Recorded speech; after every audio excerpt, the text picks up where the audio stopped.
Guys यहाँ हाम्रो माथि जाँदै गरेको त्यसको बाटो हेर्नु बाटो अफ रोडिङ गरिरहेको हामी हो।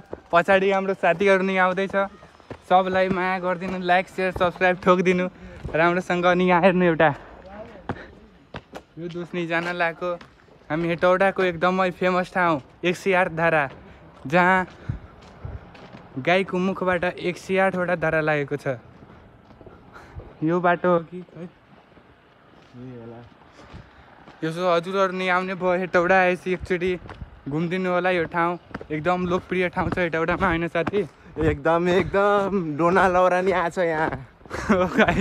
आज कस्तो नामहरू दोस्लाई याद हुँदैछ आज हेर्नु डोना लौराले। पछाडि हेर्नु, पछाडि हाम्रो गाइजहरू आउँदैछ। गइरहेको मारु दुवै दोस्त अलिकति पोडकास्ट गरिदिउँ न, होइन? हुन्छ ल ल कुन्नु दोस्त कस्तो मजा आउँदैछ। यता बाटो थाहा छ कि थाहा छैन? पहिला यतिकै जाने हो। ल यतिकै गएर के गर्ने दोस्त? अब अगाडि कता जानुपर्छ कता? हामी हराइसकेका छौँ जङ्गलमा, अब हुन्छ यहाँ मङ्गलमा। होइन गाइज हराउने होइन, यहाँ त सबसँग नेट हुन्छ। एकचोटि सर्च गर्ने कहाँ हो हजुर दोस्त? नौ वाला ना है देख्ले हेर्छु। ल गाइज हामी जाँदै गरेको यहाँ अब 108 डाँडा पुग्ने नै छ। अब केही कदम दूरीमा हाम्रो पछाडि केटाहरू नै आइरहेछ। उनीहरू अलि नहेडे कन्फर्म नभएको कारणले पछाडि आउँदैछन्। हामी दुईजना साथी अगाडि। अनि दोस्त कस्तो छ त? तिमी एकचोटि अगाडि गयो होइन दोस्त? म गएको दोस्त, तर त्यो रिक्सामा गएको के। रिक्सामा? ल हेटौडामा नै रिक्सा रहेछ र? खोइ हिजो अस्ति भेटेको थिएँ मैले। कति? कुन 3 पाइलावाला कि 4? 6 पाइलावाला। ल दोस्त कस्तो कुरा गर्छ तिमी, खाएर आएको हो? छैन नि दोस्त। अनि त्यस्तो कुरा के 6 पाइलाको रिक्सा हुन्छ?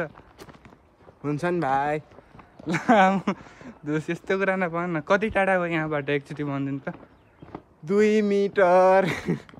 2 मिटर मात्र? हजुर। कहाँ त्यो यस्तो के गर्ने मेन? त्यो के को लागि फेमस हो त्यो ठाउँ? त्यो ठाउँ फेमस छ। के को लागि फेमस हो त्यही सोधेको दोस्त। धाराको लागि। 108 वटा धारा मात्र छ त्यहाँ? 108 वटा धारा प्लस एउटा पोखरी। तपाईँलाई के चाहिन्छ? ए पोखरी, त्यो माछा पन्छ त्यहाँ पोखरीमा? बनिहाल्छ नि। होइन त्यो भने माछा त हुन त सबै पोखरीमा हुन्छ, तर त्यहाँ धेरै छ कि? 2टा माछा छ, 2टा कालो एउटा बौलो। ल 2टा मात्र छ? त्यहाँ दोस्त 2टा भन्दा बढी होला, तिमीले गिन्ती गरेर आएको हो? अनि ल दोस्त कस्तो कुरा गर।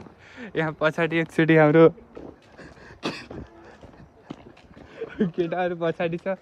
गाइज हेर्नु यो कस्तो बाटो हो, कस्तो यो बाटो हेर्नु त। पहिला हामी यही बाटो